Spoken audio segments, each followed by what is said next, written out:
ప్రేమించడం తప్పితే నేనేం పాపం చేశాను రాజీవ్? ఎందుకు నన్ను ఇలా పదే పదే మోసం చేస్తున్నావు?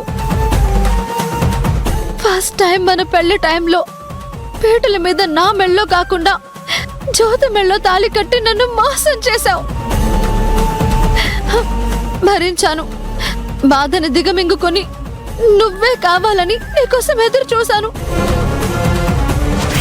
మళ్ళీ మొన్న నా మెడలో కట్టిన తాళికి రెండు ముళ్ళే వేసి నన్ను మోసం చేశావు, నన్ను అవమానించావు.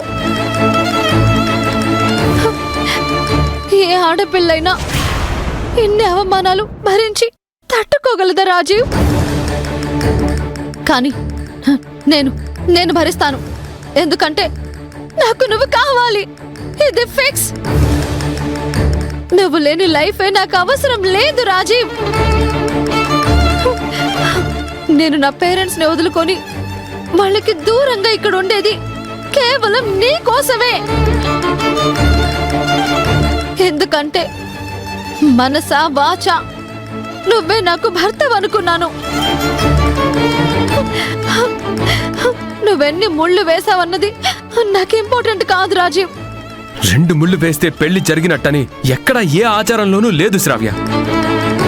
మెడలో తాళ్ళంటే 3 ముళ్ళే, అదే సాంప్రదాయం. నా మెళ్ళో 3 ముళ్ళు ఉంటేనే నువ్వు నన్ను భార్యగా స్వీకరిస్తాను అంటే 16 రోజుల పండగ నాడు నువ్వు నా మెళ్ళో 3 ముళ్ళు వెయ్యాలి.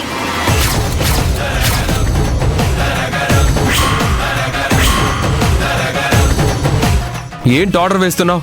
అసలు నా మనసులో నుండి జ్యోతిని చెరిపేసి నీకెలా స్థానం ఇస్తాననుకున్నావు? నిన్నెలా భారీగా స్వీకరిస్తాననుకున్నావు? బలవంతంగా అలా చేసినా అది కాపురం ఎలా అవుతుంది? నువ్వు కోరుకున్న దక్కాలన్న పంతం విడిచిపెట్టి శ్రావ్య. కాపురం అంటే 2 మనసులు కలవాలి తప్ప 2 మనుషులు కలిసి ఉంటే ప్రయోజనం లేదు. నాకు అవన్నీ కాదు రాజీవ్. 16 రోజుల పండగ నాడు నీ చేత 3 ముళ్ళు వేయిస్తానని అతయ్య నాకు మాటిచ్చారు. అది జరగాలి. ఈ జన్మకే కాదు, మరో 7 జన్మలకి నువ్వే నా భర్తవని నేను ఫిక్స్ అయ్యాను. నువ్వనుకున్నంత మాత్రాన అన్ని జరగవు శ్రావ్య. జరిగి తీరాలి, లేదంటే ఊరుకోను. ఏంటి వార్నింగ్ ఇస్తున్నావా?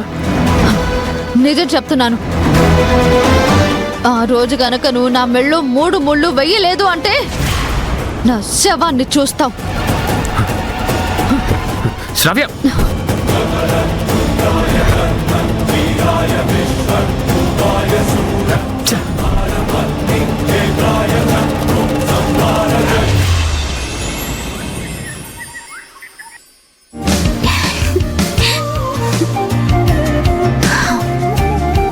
దొరబాబు నా మీదున్న ప్రేమతో శోభనాన్ని ప్రాణాలు పనంగా పెట్టి మరీ ఆపారు. నా భర్త మనసులో నేను మాత్రమే ఉన్నానన్న నిజం నాకెంతో బలాన్ని, ధైర్యాన్ని, సంతోషాన్నిస్తుంది. ఇక ఈ ఇంట్లో నేను పని మనిషిగా ఉండాల్సిన పనిలేదు. ఈ ఇంటి కోడల్ని నేనే. దొరబాబు రండి, వచ్చి టిఫిన్ చేయండి. ఆలస్యం చేస్తే చల్లారిపోతుంది. దొరబాబు,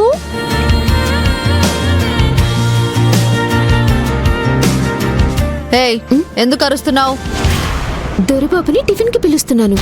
మరి అంత పెద్దగా కేకలు పెట్టి పిలవాలా ఇప్పుడు? నా భర్తని నేను ఎలాగైనా పిలుచుకుంటాను, దాంట్లో తప్పే ఉంది. ఏంటి నోరు అదుపు తప్పుతోంది?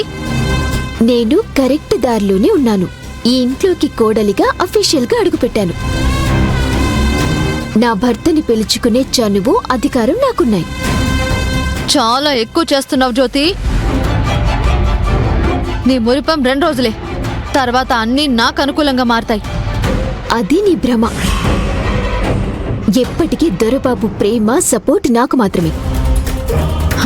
నీ ఆటలు సాగవు.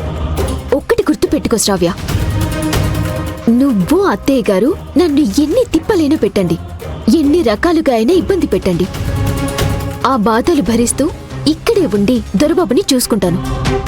నువ్వు ఎక్స్ట్రా చేస్తే ఏం జరుగుతుందో తెలుసుకో.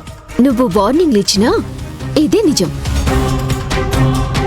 నేను ఈ ఇంట్లో పని మనిషిగా పడుంటున్నాను అంటేనే నా భర్త కోసమని మీకు కూడా స్పష్టంగా తెలుసు.